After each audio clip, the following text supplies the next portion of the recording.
Hola, ¿qué tal? ¿Cómo están? Bienvenidos a una nueva emisión de tu programa Pediatrics, un programa con información vital para el buen cuidado de la salud de nuestros pequeños. Queremos agradecer todos los comentarios que nos han hecho llegar a través del Facebook los especialistas de Pediatrics han estado trabajando para mantenerlos informados con nuevas publicaciones y con mucha más información alrededor de todo eso. Para este programa, la verdad es que me encontré con un reportaje muy interesante de la Organización de las Naciones Unidas, lo que es la OMS, la Organización Mundial de la Salud, acerca de los porcentajes de mortandad y las causas en el mundo. Y me encontré con muchos, con datos, la verdad es que escalofriantes. Yo creo que todos los que somos padres nos vamos a poner un poquito nerviosos en relación a eso. Porque, tiene datos que ahorita te voy a comentar y platiqué con el doctor Sergio Arturo Echeverría, pediatra neonatólogo, al cual pues le doy la bienvenida. Sergio, ¿cómo estás? Buenas tardes. La idea de todo esto es que algunos datos relacionados con este reportaje que encontré y que le comenté a Sergio que nos fuera dando un poquito de luz alrededor de todos estos temas, porque voy a empezar con algo que a mí fue lo que me atrapó de lo que leí.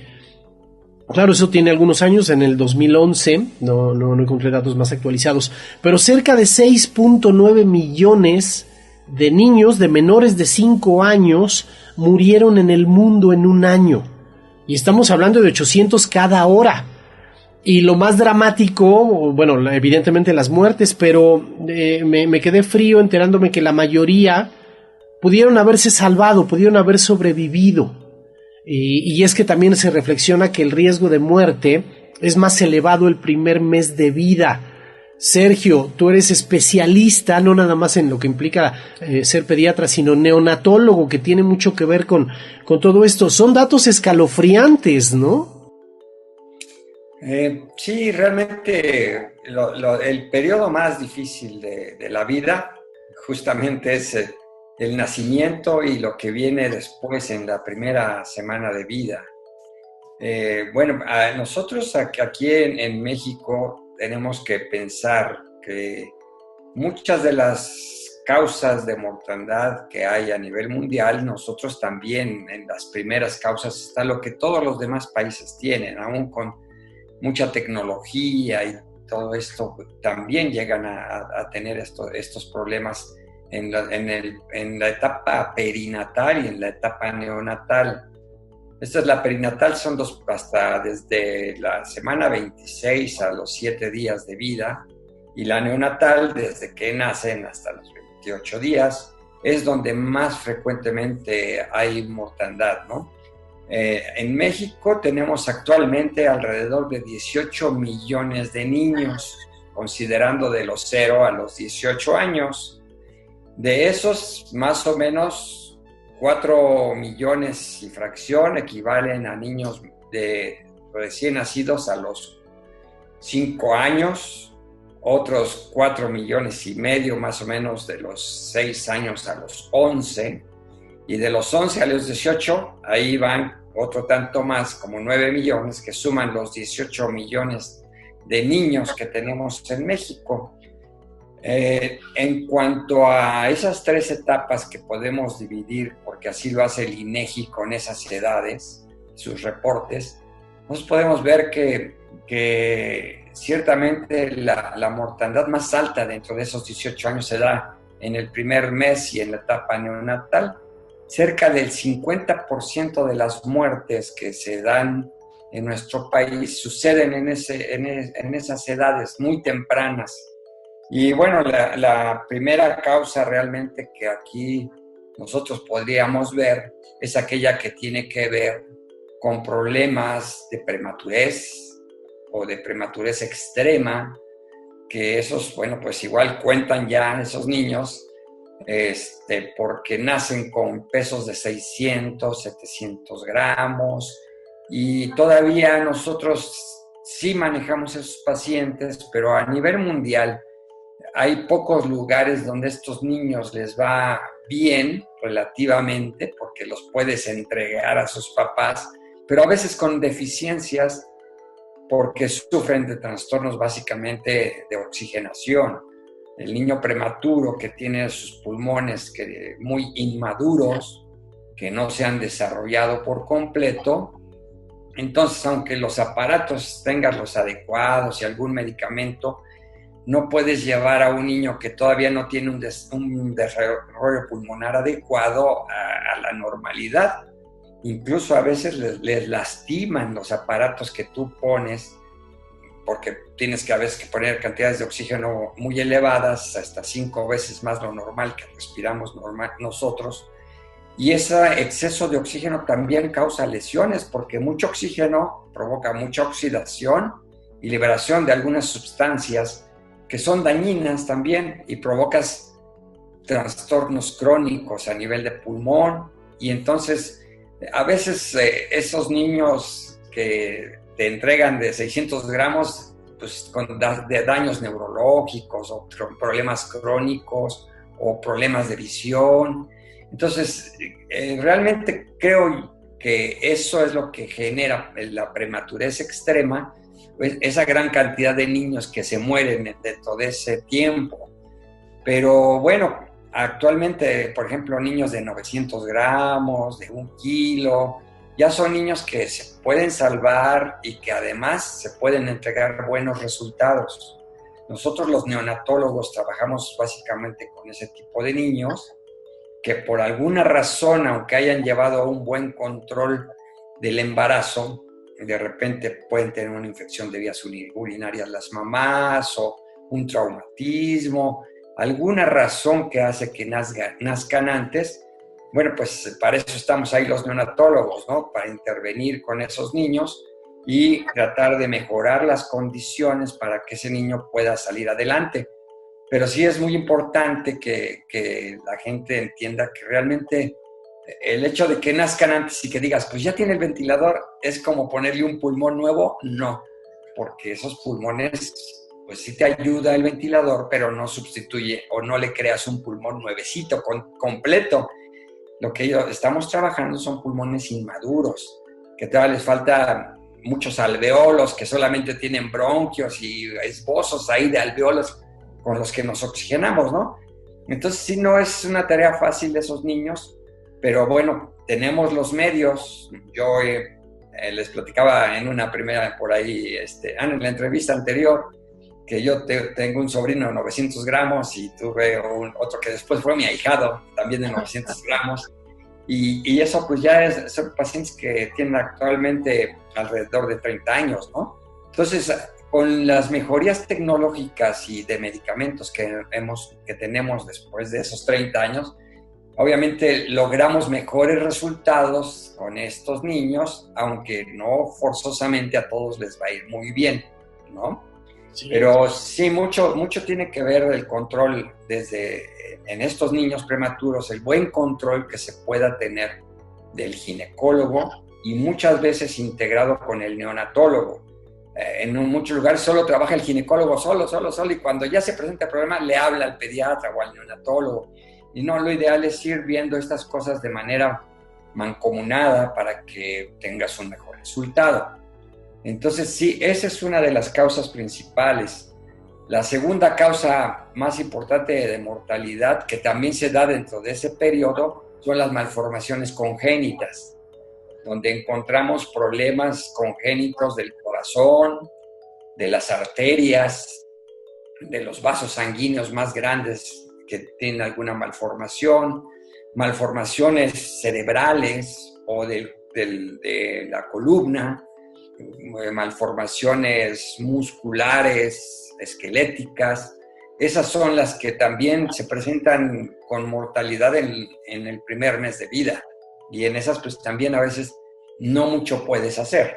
Sí, me imagino, tienen causas genéticas o de alguna, como dices, alguna situación en el embarazo. Tengo que hacer una pausa, Sergio, pero regresando vamos a continuar hablando en base a esta a esta situación marcada a nivel mundial por la Organización Mundial de la Salud en relación a este tema que me parece muy importante y que todos los que somos padres y madres evidentemente nos interesa. Vamos a hacer una pausa. Estás en tu programa Pediatrix, un programa con información vital para el buen cuidado de la salud de nuestros pequeños. Regresamos.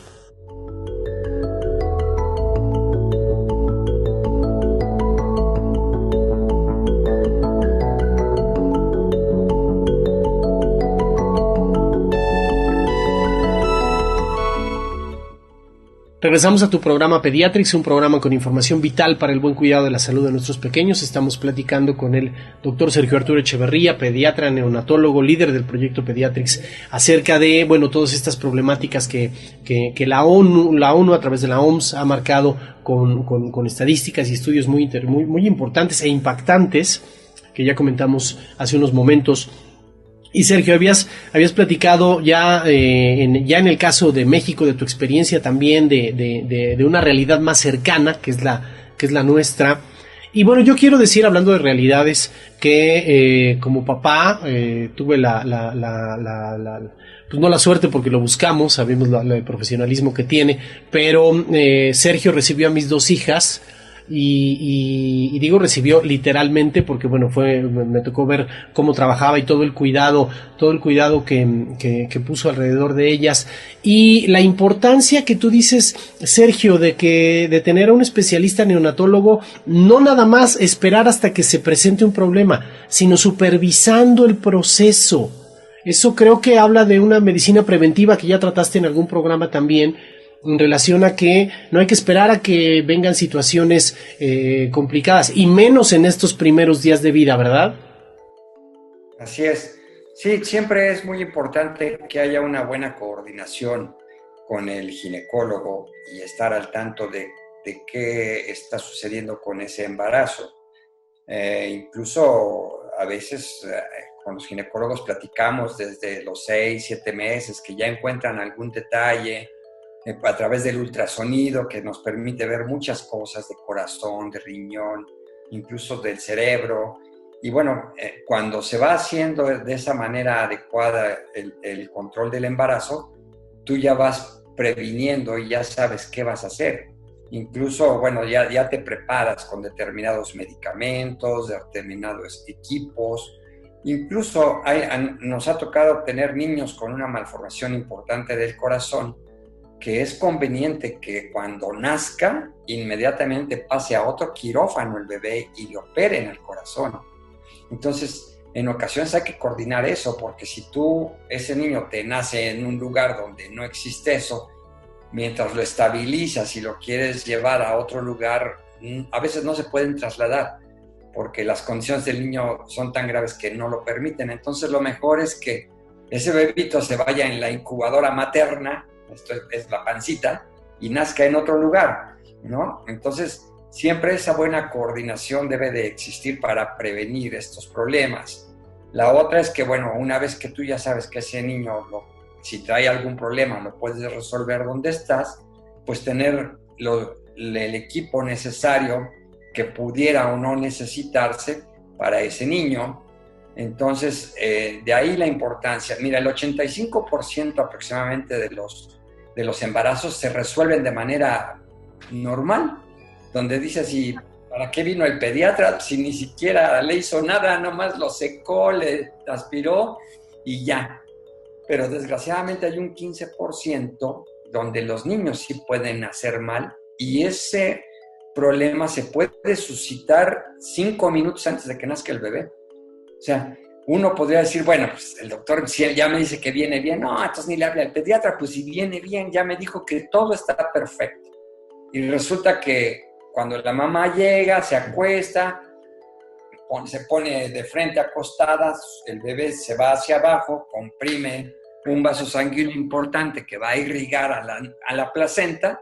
Si lo comprime, le llega menos sangre a la placenta le pasa menos sangre al bebé, no se oxigena adecuadamente y tiene un problema de sufrimiento fetal, así se llama, sufrimiento fetal agudo, y entonces urge sacar a ese niño.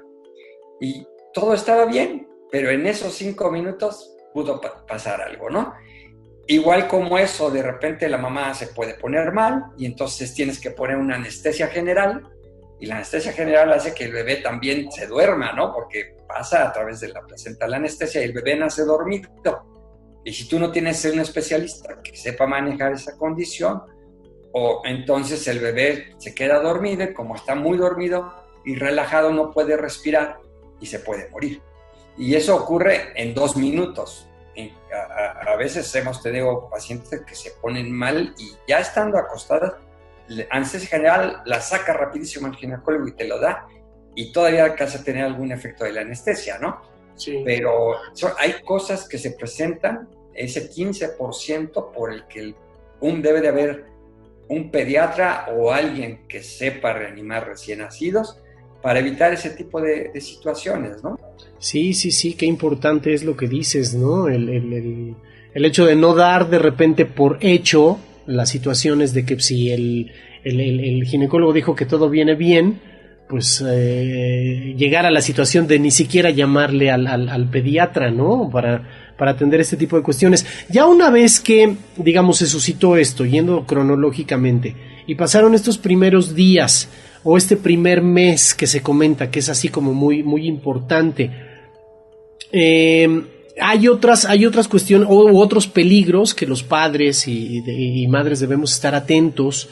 La OMS marcaba que desde el primer mes hasta los 5 años hay principales causas de muerte en el mundo y menciona neumonía, diarrea, paludismo, sarampión.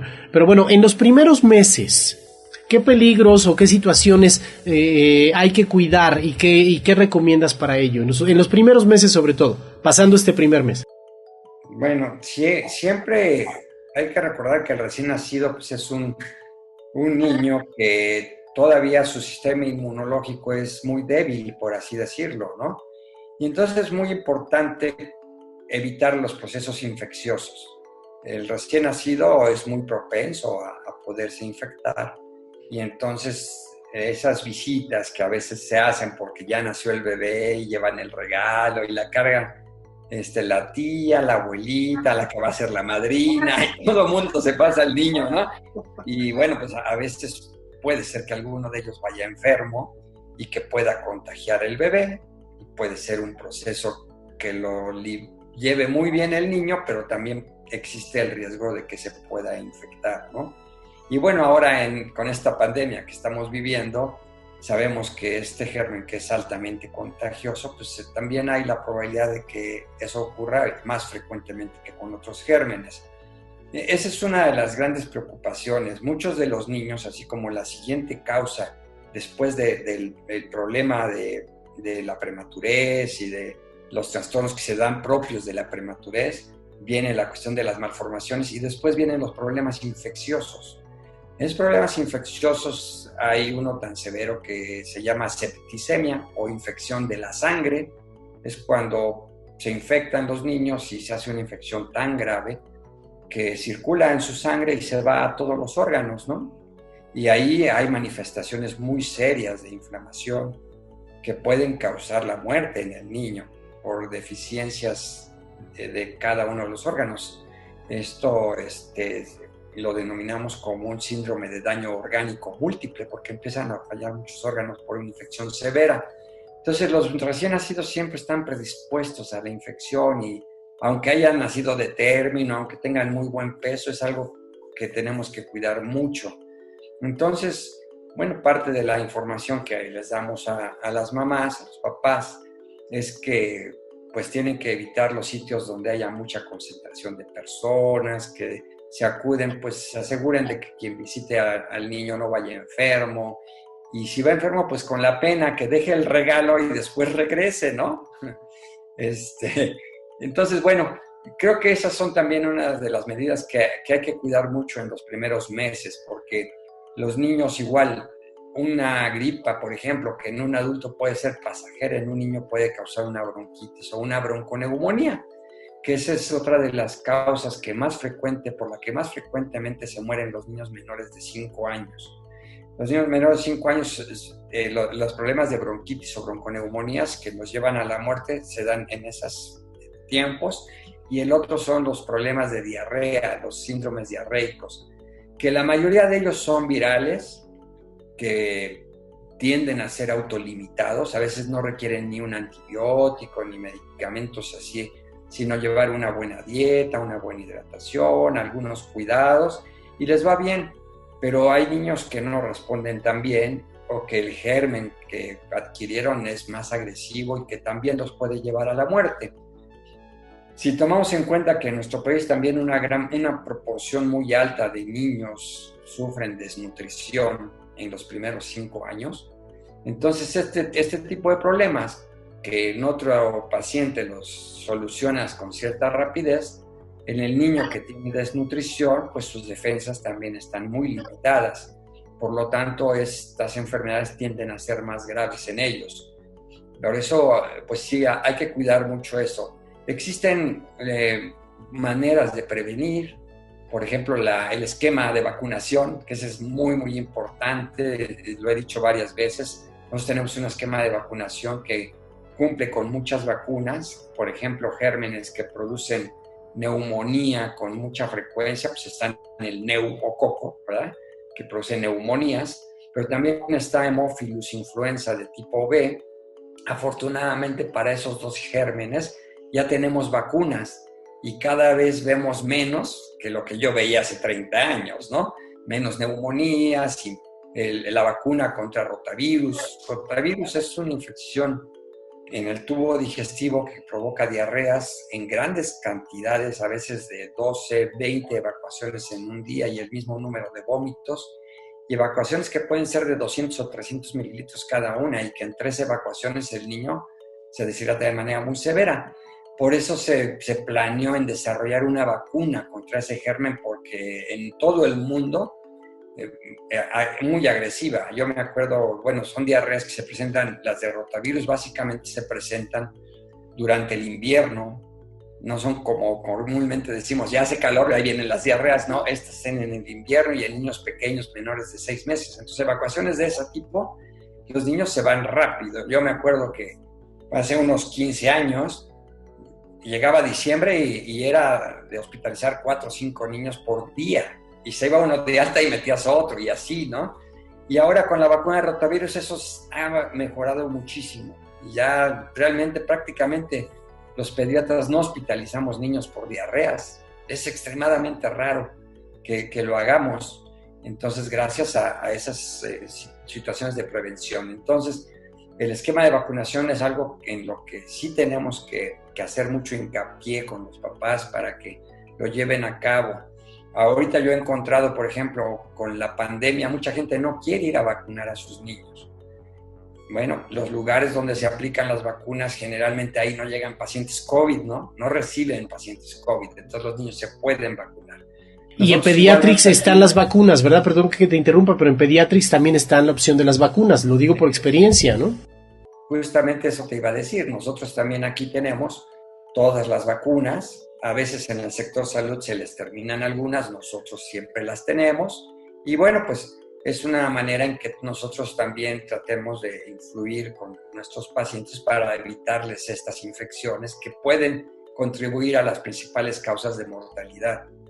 Sí, tienes toda la razón. Tenemos que hacer otra pausa, Sergio, pero regresando vamos a hablar sobre algunas cuestiones de prevención que ya has comentado y las opciones que tenemos como padres para no nada más prevenir, sino ya presentando algún problema, enfrentarlo directamente. Estás en tu programa Pediatrix, un programa con información vital para el buen cuidado de la salud de nuestros pequeños. Regresamos.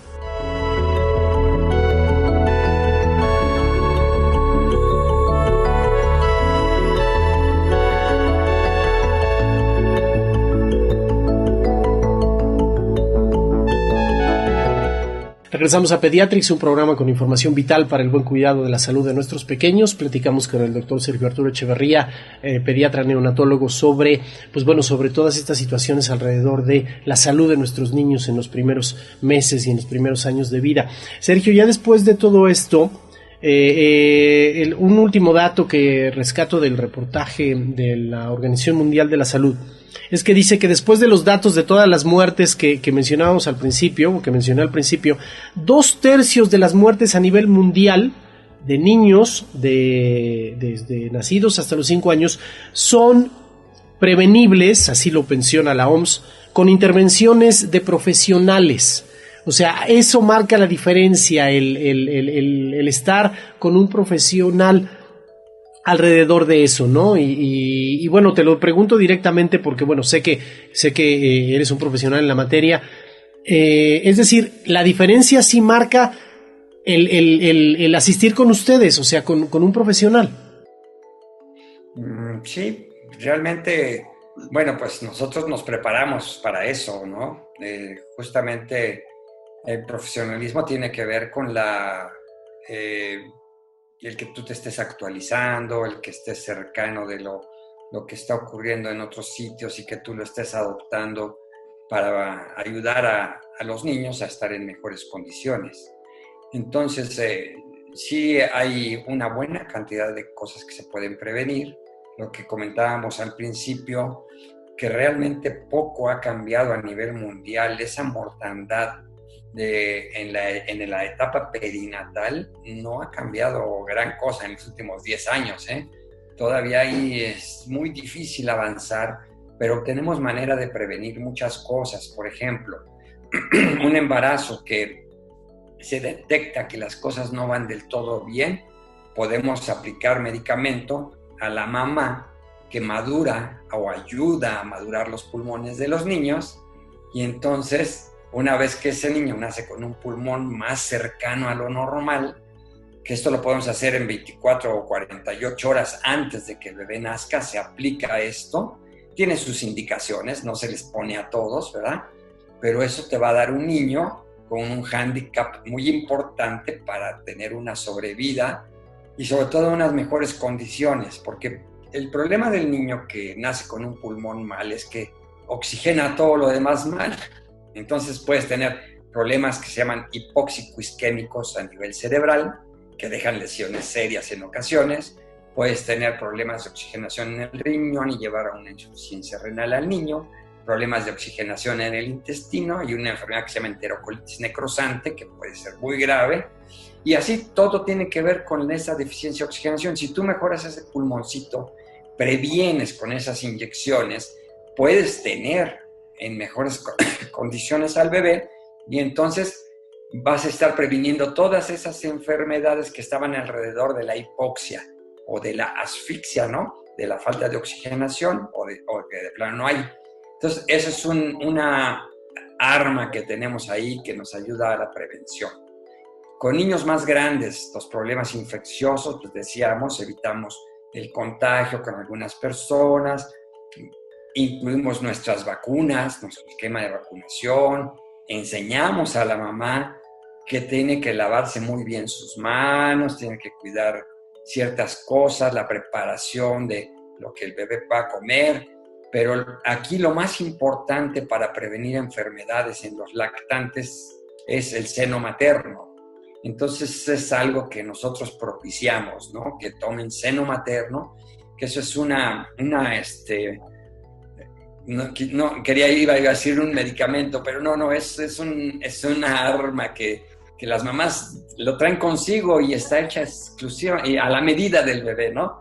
Esa leche cambia todos los días y a todas horas sus características precisamente para adaptarse a su bebé. Cada mamá hace una leche especial para su bebé, no es una leche que le sirva a todos los bebés, esa es para ese bebé. Y eso nos da muchas defensas, nos ayuda a madurar el intestino, nos ayuda a madurar inmunológicamente, nos ayuda a prevenir infecciones. O sea, tiene muchas características que ayudan a la prevención de problemas infecciosos. Hubo moda después de 1967, 68, una moda instituida en Inglaterra y en Estados Unidos donde la moda era no dar pecho y darles biberón, ¿no? Y bueno, pues esa moda ha llevado a que nosotros en los siguientes 30 o 40 años, desde 90 a 2000 y para acá, pues tengamos niños con más alergias, niños con más problemas infecciosos, o sea, sí repercute y hay infinidad de estudios que nos dicen ahora que hay que propiciar el seno materno precisamente no solamente como una cuestión de nutrición, sino también como prevención de enfermedades. Entonces, de eso ya tendremos una charla de exclusivamente de lactancia materna, creo que eso es muy, muy importante. Sí. Y sobre todo, bueno, la OMS recomienda que por lo menos los primeros 6 meses se dé seno materno. Hay otros estudios que dicen que de ser posible hasta el año, y hay quien hasta los 2 años lo dan. Bueno, esto ya dependerá. A veces las mamás que trabajan, pues es imposible llegarle a los 6 meses, ya es difícil. A veces 2, 3 meses como máximo y ya. Pero bueno, de eso ya lo platicaremos en su momento, pero es una forma de prevenir también procesos infecciosos, la cuestión de aseo. La otra situación, decíamos, las vacunas, que nos protegen contra enfermedades graves, ¿no? O sea, generalmente la mayor parte de las vacunas que existen están hechas para proteger contra enfermedades graves. Y además no nos protegen al 100%, que digas, bueno, ya me vacuné contra sarampión, ya no me va a dar. No, sí te puede dar, pero en una forma muy leve. No te van a dar las formas graves de la enfermedad. Ajá. Entonces, esa es otra manera de prevenir. Muy bien. Ahora también es algo importante, lo has mencionado tú en otros programas, el programar de alguna manera la visita con su pediatra constantemente, no esperar, lo mencionaste tú en un programa, se me quedó muy grabado, no esperar a que venga la enfermedad o la problemática, sino estar constantemente para llevar un control. Eso permite prevenir muchas situaciones, ¿verdad? Claro, sí. El control que nosotros aquí tenemos es, los revisamos, básicamente nace el bebé y lo ideal es verlo en la primera semana. Hay algunas enfermedades que no se pueden diagnosticar en las primeras 24 horas, 48 horas, que a la semana ya las puedes encontrar. Después, al mes, a los 2, o sea, cada mes los siguientes 6 meses, es importante, sobre todo si son primerizos, porque surgen muchas dudas, aunque ahora tenemos la facilidad también, y nosotros sí nos hemos adaptado o adoptado el manejo a través de WhatsApp con los pacientes para que te puedan tener una respuesta inmediata a lo que ellos están pensando que pudiera estar mal, y a veces o muchas veces ahí mismo detectamos que es un problema y les sugerimos que acudan a consulta. Entonces es un medio que nos permite estar más cercanos, pero las visitas deben de ser a la semana, luego cada mes los primeros 6 meses, después cada 2 meses hasta el año, y después del año aproximadamente cada 3 o 4 meses, según cómo vaya creciendo y se vaya desarrollando ese bebé, ¿verdad? Ahí vamos previniendo muchas cosas, no solamente procesos de infección, otras situaciones, e incluso vamos platicando de cómo vamos a iniciar la alimentación para el momento en que eso llega. La mamá ya tiene una idea, no llega al 6º mes, doctor, ya le toca comer, sí, ¿qué le voy a dar? Bueno, déjame explicarte qué tienes que hacer. Y pues cuando uno lo va platicando con 2 meses de anticipación, pues llega el momento en que ya le van a dar de comer y ya tienen idea real. Incluso aprenden a cocinar, ¿no?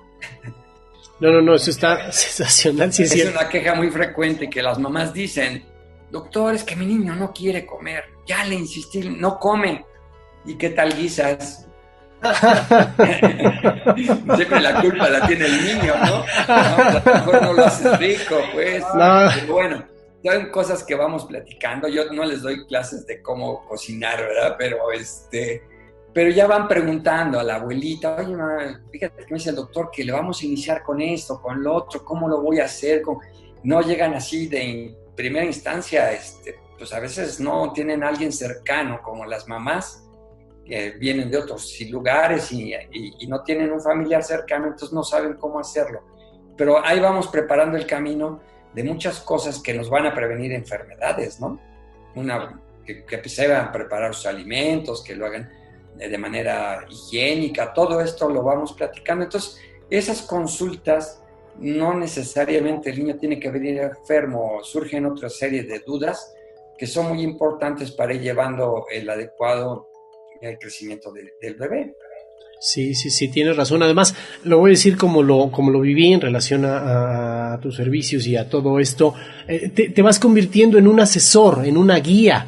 en donde no nada más es cuando viene un problema, vamos con el médico se va convirtiendo en una guía, un asesor, que ayuda muchísimo, y no nada más a los padres o madres primerizas, con los segundos y los terceros también, aunque uno va haciendo experiencia, pero sí te has ido convirtiendo en eso, en una guía, en alguien que asesora y va llevando a los padres. Quiero agradecerte tu intervención en este programa, que me parecía muy importante. Los teléfonos de Pediatrix y los tuyos están en pantalla en este momento para que la gente que tenga dudas pueda llamarte, pueda escribirte a través de las redes sociales, porque sí creo que es algo que tenemos que considerar. Los números ahí están, no lo digo yo, no lo dice Pediatrix, la Organización Mundial de la Salud hace mucho énfasis en estos cuidados, y a mí me parece que Pediatrix, con todo lo que comentas, es una buena alternativa para tomarlos de guía. Sergio, muchísimas gracias. No, pues gracias a ustedes, y aquí estamos para servirles. Quiero comentarles que nosotros sanitizamos el lugar con mucha frecuencia, tenemos todos los cuidados que se requieren actualmente para manejar a los niños, entonces no duden en asistir con nosotros. En ocasiones da miedo y dices, voy a ir a un consultorio y vaya a estar lleno de bichos y más de COVID, ¿no? No, aquí estamos teniendo todos los cuidados precisamente para evitar eso. Los cuidamos a ustedes, nos cuidamos nosotros, y tratamos de brindarles el mejor servicio. Pueden verificar, también ver algunas cosas en la página de Face. Creo que es importante que vayan viendo esa manera en la que podemos estar comunicados, y si no, bueno, pues ahí están los teléfonos para que igualmente puedan asistir a consulta, y aquí los esperamos con mucho gusto. Claro que sí, pues gracias, doctor. Este ha sido su programa Pediatrix, un programa con información vital para el buen cuidado de la salud de nuestros pequeños. Nos vemos y nos escuchamos la próxima.